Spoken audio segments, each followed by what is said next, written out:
Hey, what's going on, everybody? Brando Free-to-Play, back on my free-to-play account. Now, let me ask you guys the question. How many of you guys are having problems completing the dimensional stages? Now, whether you're free-to-play or pay-to-play, let me know if you guys are having problems. And if you are, I'm going to go ahead and show you the easiest and fastest way I figured out to pass the dimensional stages. Alright, now if you're still watching the video, you guys are interested, you guys really want to know. Okay, first things first, you need, or at least I recommend, a hero that is using berserker gear. Okay, so for instance, we'll use this as an example. Okay, you do not need full immortal berserker gear. Okay, it is recommended that you do use a full immortal set. Okay, it just makes it easier to go ahead and complete these stages. Not required, just makes it easier, less worrying if you're going to be able to complete it or not. Okay, I have seen it done with non-full immortal berserker set with blues and purples. As long as you have the whole set, you should be okay. You should be able to complete this without too much of a hassle. Okay. Second thing that we go ahead and is kind of required is you guys need to go ahead and unlock Death Knight Tier 1. Okay. And if you guys want, unlock the Meteor, where is it? The Meteor Shower, Tier 2, or if you guys want to use that. It is very helpful, okay? It really, really is. Now, to actually get into it, let's actually go in here and let you guys know exactly the composition that you guys need to use. Okay. So you guys see here, I'm using my strongest hero, which is fine. You guys should use your strongest hero with the strongest infantry attack gear. Okay. And if you guys see on the bottom, it'll say here, number of troops available 40 of 40. Okay. So that means that throughout all 5 stages, you can only use 40 troops.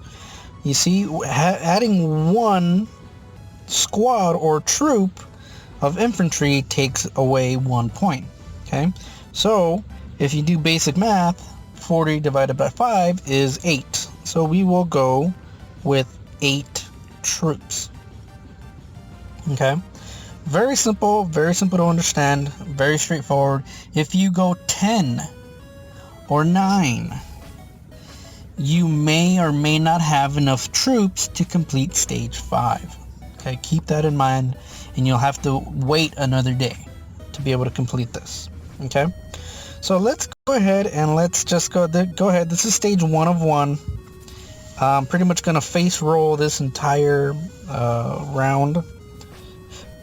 Later on, I will show you guys when and how to use the Death Knight and also the meteors, because they are gonna be pretty important once we actually get further into the stages. Now, if you guys see here, I am not changing my composition whatsoever because I don't need to. Okay. Now, a lot of people, especially, I know I'm a victim of this. I tried to counter the enemy's formation with the troops. Now, that is not necessary whatsoever. Okay, based on the mechanics, the infantry will attack whatever they see first, or whatever hits them first is what they're going to attack, right? Their front line, whether if it's cavalry running up to them, they're going to attack the cavalry, and also if there's infantry, some of your infantry will get split up. Okay, now, when the enemy has a siege troop, my recommendation is to get rid of 1 of your infantry, so you have 7 infantry, and add 1 cavalry. Now let me go ahead and I'll show you guys exactly why I am doing this, okay? So, me, I like to run my cavalry right smack dab in the front, right in the middle, and you guys will see why. Just go ahead and watch what the cavalry unit does, okay? Just watch what he does. Watch what he does. And watch what the enemy siege did. It focused on the cavalry, okay? Now, if you guys are not aware, or if you guys are watching this, you guys might be aware of how much of a pain the siege troops really are, okay? Because going into the more advanced stages, siege does a ton, and I mean a ton of damage, okay? It is no joke the amount of damage that they can output. And this will help mitigate that damage to only that one cavalry unit, okay? So I'm going to go through these 5 stages, and then after that I'm going to go ahead and skip over some of these other stages, maybe stop at 8 and then go from 8 all the way through 9. That way you guys can see that this works. It's very simple. It really is. Now in this case, you see that there are 2 siege units and only 1 cavalry unit. But what's going to happen is both siege units are going to turn and focus that 1 cavalry unit, which will in turn allow your infantry to just do their work and just do a bunch of damage, and everybody's going to have a good time. Okay? So as I said, let me go ahead and skip all these, or finish now. Okay. Finish now. Finish now. Now you guys can do this once a day, okay? And you do get quite a bit of auras. If you guys don't know what auras are, you can add those to your heroes and they give you a little bit of an increase for a period of time, okay? So let's go to 8-1, okay? So no siege present, so I'm gonna go 8 infantry. Let's give this a shot. Now keep in mind, if you guys run into that bug where you get a little spinning circle, you may or may not lose that turn, which in reality it really does suck, but you know, it's a possibility. It's happened to me before and it's really annoying, but hopefully that does not happen. Now as you guys can see, pretty straightforward. I hardly took any damage, and I was going up against what, T5 ranged, okay? Now this is something that I have noticed, or this is an assumption, okay? This is an assumption. This isn't based on actual facts or anything, but my assumption is that the enemy hero has no gear on them, okay? So that might or power that you see on top of the enemy hero is only based on the troop might, and that is it, okay? So let's take a look at this battle, all right? You guys can see the 2 cavalry units will hit the 2 infantry units right in front of it, and it's pretty much just infantry steamrolling over everything else. The ranged is not able to output enough damage to offset the infantry gear that I have on, because the infantry gear that I have on also has infantry HP and defense alongside with quite a bit of infantry attack. Okay, now here we go. I see the 1 siege unit. Let's go ahead and add the cavalry unit in there, okay? Because if you guys know, that siege unit, if left unchecked, is just flinging projectiles at your team, and it hurts, okay? It is no joke. It can do a lot of damage, all right? Especially left unchecked. In this form, it's only focusing on your cavalry units, and that's it. Everybody else is being left alone, and that is awesome. Okay, let's go ahead and continue this. And if you guys are having problems, you guys feel free to go ahead and use your Death Knight and your meteor. So pop Death Knight back here, pop my meteors back here, go ahead and weaken those up.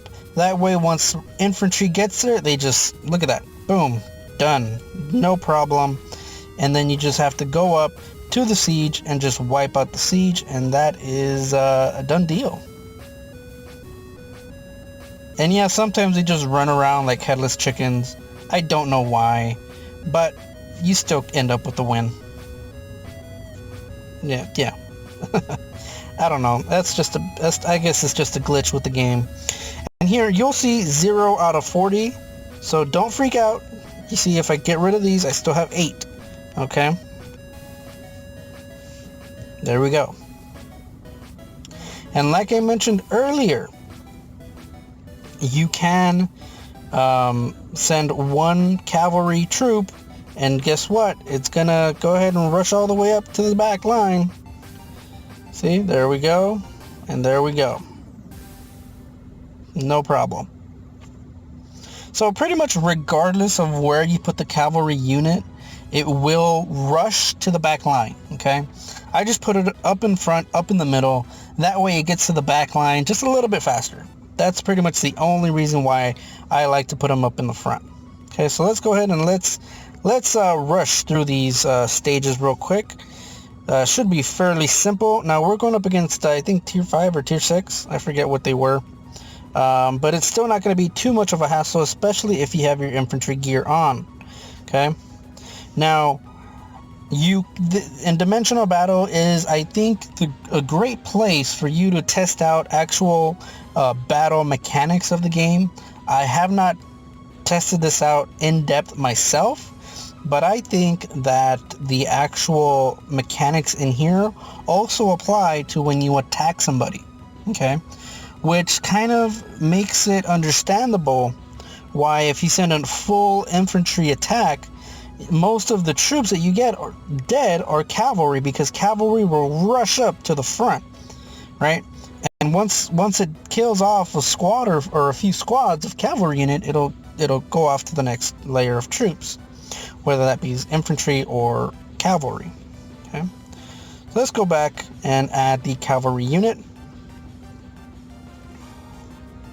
Straight, and it's just going to make a beeline. It's going to ignore everybody else. It's just going to go straight back there, and it's going to be pretty much game over, GG, you know, easy piece of cake, no problem. It's done. Look at that. And just like that, I mean, I'm only 2 stages away, and I'm just steamrolling the enemy. It's not even a competition. This is extremely simple. Once I realized that this mode was that simple, I kind of did like a facepalm, like, oh my god, Brando, how come you didn't figure this out sooner? Because for like a week or two, I was just struggling, because I tried different combinations of troops, I tried different heroes, different gear sets, I even tried that dimensional gear set, and you know, it worked for the beginning levels, but once you get to the higher levels, using a full infantry set with majority infantry troops, it really did it really was that big of a difference. It was that key piece of the puzzle, as some people would like to call it, right? As you guys see here, it's just a matter of time before I just kill everything else out. Look at that. No problems whatsoever. Awesome. So with that, everybody, I hope you guys enjoyed this very simple guide that anybody, free to play, pay to win, can use and utilize every single day if they wanted to. It is very simple, very easy to use, and I hope you guys enjoyed the video. Until next time, guys, bye.